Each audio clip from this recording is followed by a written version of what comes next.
that one of the greatest blessings that Allah has given us is, and that He has given to protect us from the plots of Shaytan and the artistry, the clever machinations of Shaytan, and to destroy Shaytan's hope and really make him despair, is He made fasting a fortress for His awliya and a junnah, a shield, to protect himself from Shaytan. As-siyamu junnah. Fasting is a shield, right? You hide behind it. And He said that He also has explained to us in many verses in the Qur'an and Hadith that the means by which Shaytan takes control of the heart is hidden shahawat. The human being is destroyed by two things, shahawat and shubuhat. Shahawat are sensory. They relate to pleasure, excessive pleasure, the stomach, the genitals, all of the things that go with shahawat. And shubuhat relate to the heart, how somebody understands things.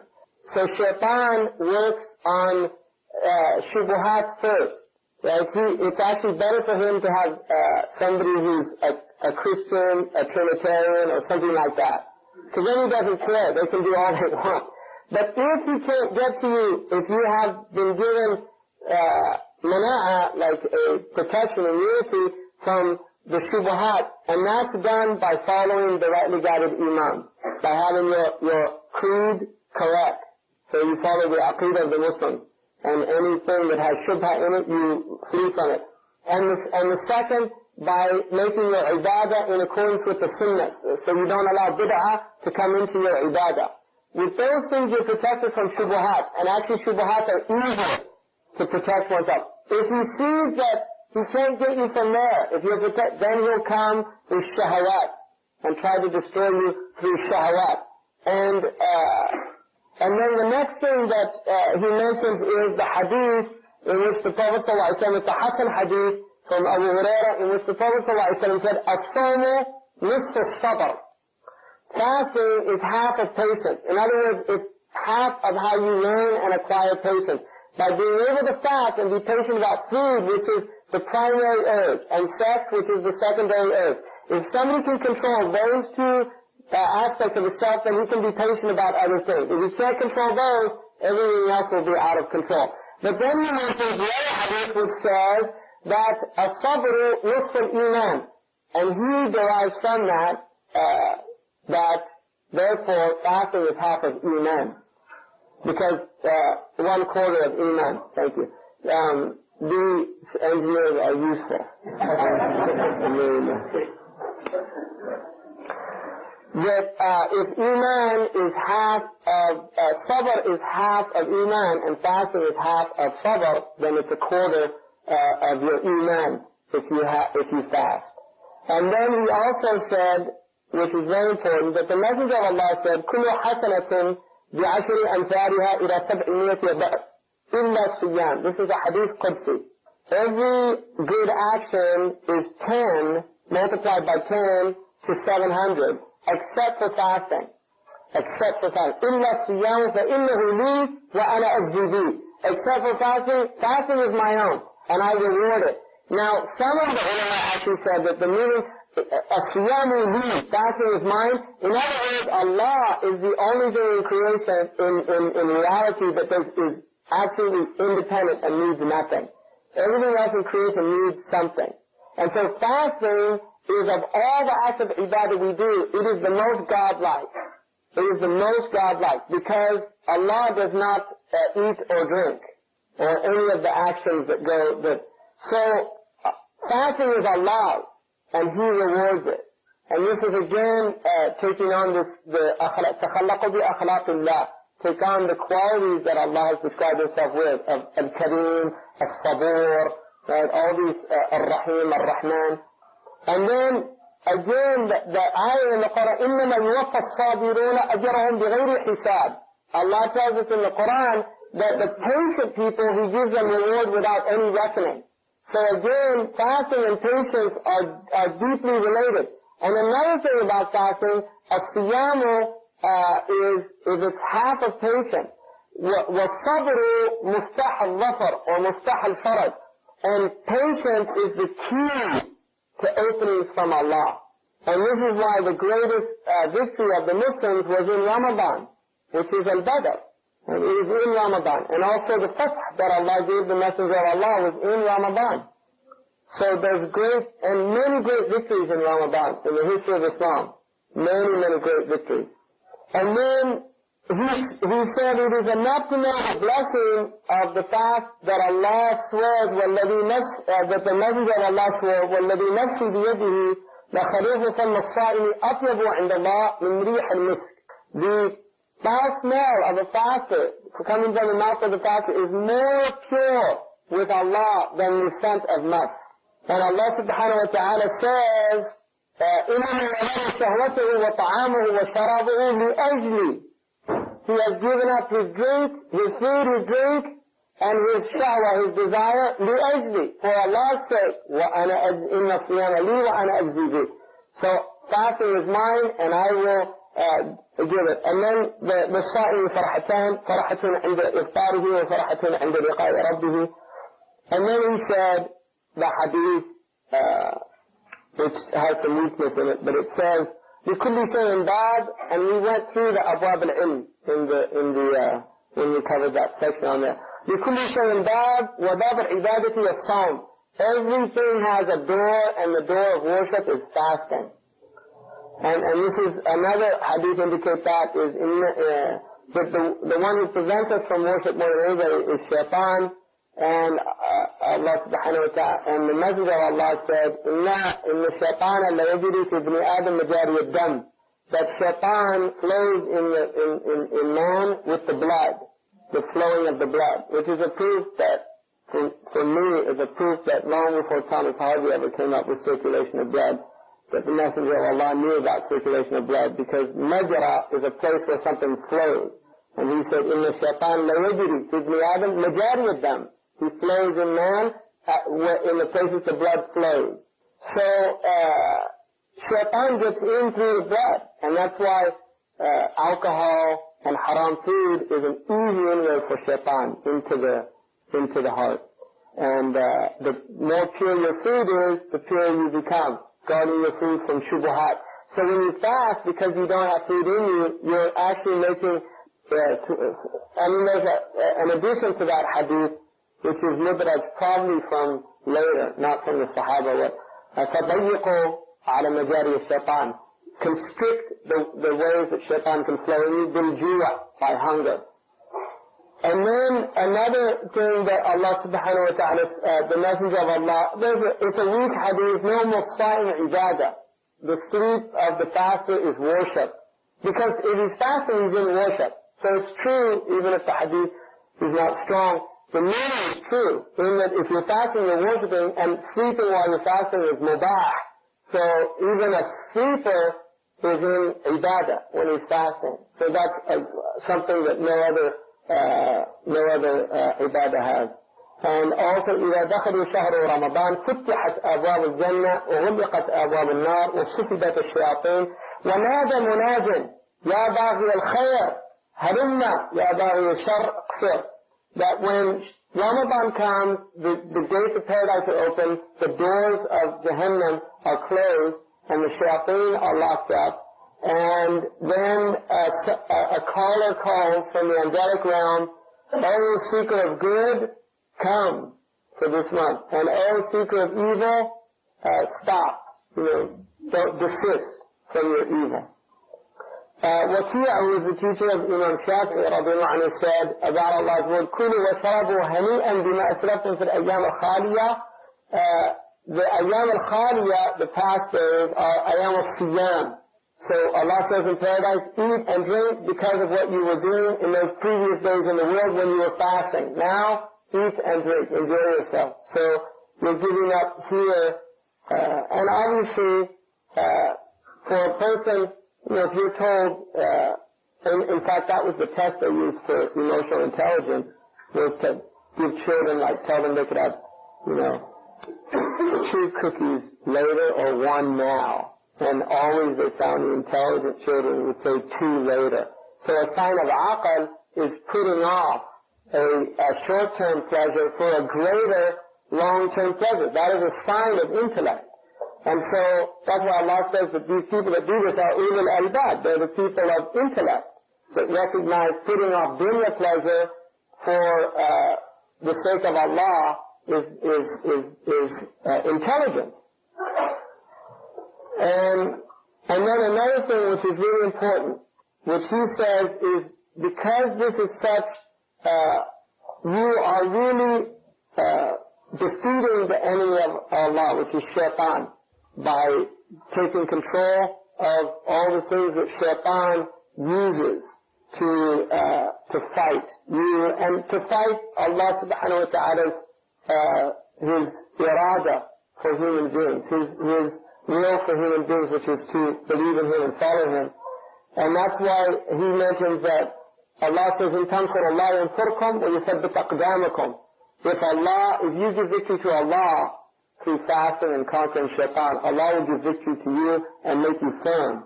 And that's one of the things you want. Sabr is part of sabat, right? Sabr. So we're learning that. And then he said, and by doing that also Allah says, وَالَّذِينَ جَاهَدُوا فِينَا لَنَهْدِيَنَّهُمْ سُبُلَنَا وَإِنَّ اللَّهَ مَعَ الْمُحْسِنِينَ. Allah is with the muhsinin. And then he also mentioned that إِنَّ اللَّهَ لَا يُغَيِّرُ مَا بِقَوْمٍ حَتَّى يُغَيِّرُ مَا بِأَنفُسِهِمْ. التغيير, he said, is takfir al-shahawat. That's one of the interpretations of that ayah. That Allah will not change the people by taking away their blessings until they become preoccupied with their shahawat. So they fall into, like this society, I mean, it's the best example of a pleasure culture. Everything is geared towards pleasure. There's no, people here, the idea of fasting is so alien to them now because they eat all day long. And that's not something, even not that long ago, people did not eat. You didn't snack all day long. There weren't snack machines everywhere.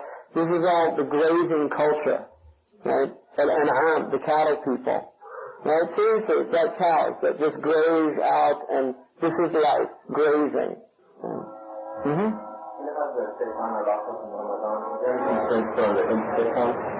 No. Yeah, the shayateen, it's only because there's one hadith that says maradat al-jinn, the bad jinn. So it's not the shayateen al-ins.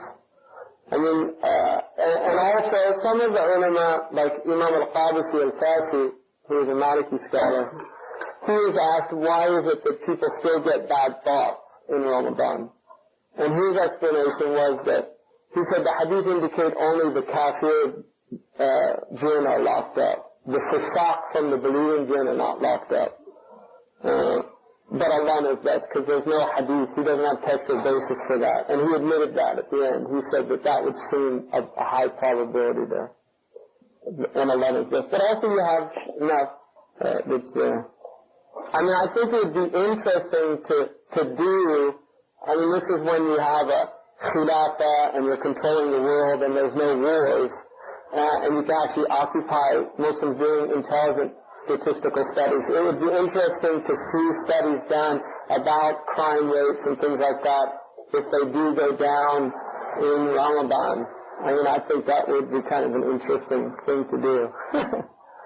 So there's somebody has a PhD thesis there. Convince a university to give you funding for that, huh?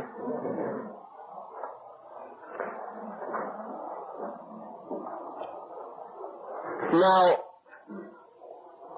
a couple of things here.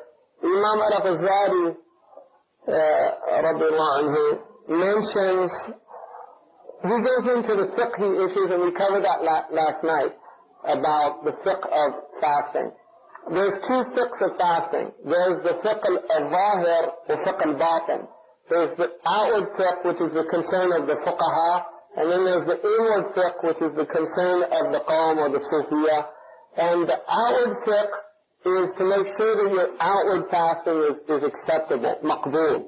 The inward fiqh is to make sure that your inward fasting is acceptable. And there's a hadith that indicates this very clearly, in which the Prophet ﷺ said that many people who fast, right, كَمْ مِنْ صَائِمٍ لَيْسَ لَهُ مِنْ صَوْمِهِ إِلَّا الْجُوعُ وَالْعَطَشُ. How many fasters doing nothing from their fast except hunger and thirst? So it means, in other words, outwardly the fast is correct, but inwardly they're breaking their fast constantly. Because if you're backbiting, if you're doing all these things. Now, just a few things about that. He says there are three types of fasters. Sawm al-Umum, the fast, the general fasting. Sawm al-Khusus, and then the elect fasting. Wa Sawm al-Khusus al-Khusus, and then the fasting of the elect of the elect. He says that the fasting of the common people is basically leaving the kaff al-batan wal-farj an qada' al-shahwa. It's just preventing the stomach and the genitals from gaining pleasure during the daylight hours.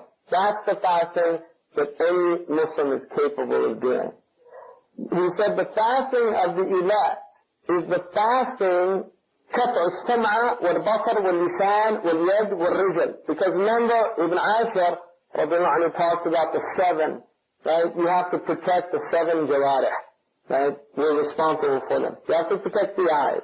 إن السمع والبصر والفؤاد كل أولئك كان عنه مسؤولا. You have to protect the ears. You have to protect the tongue. You have to protect the hands, the stomach, the genitals, and the feet. So, two of them are covered in the outward fasting. So a person who's fasting and they're not eating or having sexual relations or any type of sexual behavior, whether it's masturbation, any type of that person has taken hold of two of those seven, and those are called the madakhil al-Shaytan, thuhur al-Shaytan. Those are the entrances of Shaytan. Some of the ulama, Ibn al-Qayyim, rahimahullah, mentioned that the body of the human being is like a country, and the capital is the heart. And the borders, the boundaries, are the seven limbs. And you have to guard the seven limbs with vigilance. And the heart is the one that sends out the command to guard the limb, sends out the armies to guard them. So Shaytan comes in to the heart through one of those seven things. So the point of the fasting is to protect the boundaries during Ramadan and guard them so that the heart has a chance to draw near to Allah. لَعَلَّكُمْ تَتَّقُونَ كُتِبَ عَلَيْكُمُ الصِّيَامُ كَمَا كُتِبَ عَلَى الَّذِينَ مِنْ قَبْلِكُمْ لَعَلَّكُمْ تَتَّقُونَ. It's in order to learn taqwa. And taqwa is محل التقوى ها هنا وأشار إلى قلبه. The place of taqwa is here in the heart. The Prophet ﷺ said, التقوى ها هنا وأشار إلى قلبه ثلاث مرات. So taqwa is in the heart. So you're trying to learn taqwa, and the taqwa is the heart. So what you're doing is you're protecting the heart by stopping, by protecting the inroads into the heart of Shaytan. And Allah has helped you by locking up the shayateen. So He's put constraints on the shayateen. So Allah is giving us a great assistance in this month. And then He's helped us by making it a farm to not eat. In other words, the two sources of all the troubles, the most basic ones, Allah subhanahu wa ta'ala has commanded it. But then He left us, it's up to us, because it can't all be, right, there has to be some mujahadah. Allah left it up to us to guard the eyes, the tongue, the ears, the hands, and the feet. And that's the fasting of the elect. So they're fasting from all seven limbs, right? So you're guarding your tongue, you're guarding your eyes, you're guarding your hands, you're guarding your feet. That's what you have to do during Ramadan. Don't look at the haram. Don't speak the haram, and don't listen to the haram. Allah inni sa'im. Somebody starts to backbite. Allah inni sa'im. You have to protect yourself. Don't ruin my fast. The dua they talk about Ramadan, Allahumma sallimna Ramadan, wa sallim Ramadan minna. Oh Allah, give us Ramadan and protect Ramadan from our evil. You don't want Ramadan to get a portion of your evil. You want to get a portion of Ramadan's good. And you don't want to give Ramadan anything bad. And this is why it has what's known as hurma zamaniyah. It has the sanctity of time. And that's why long action in Ramadan is greater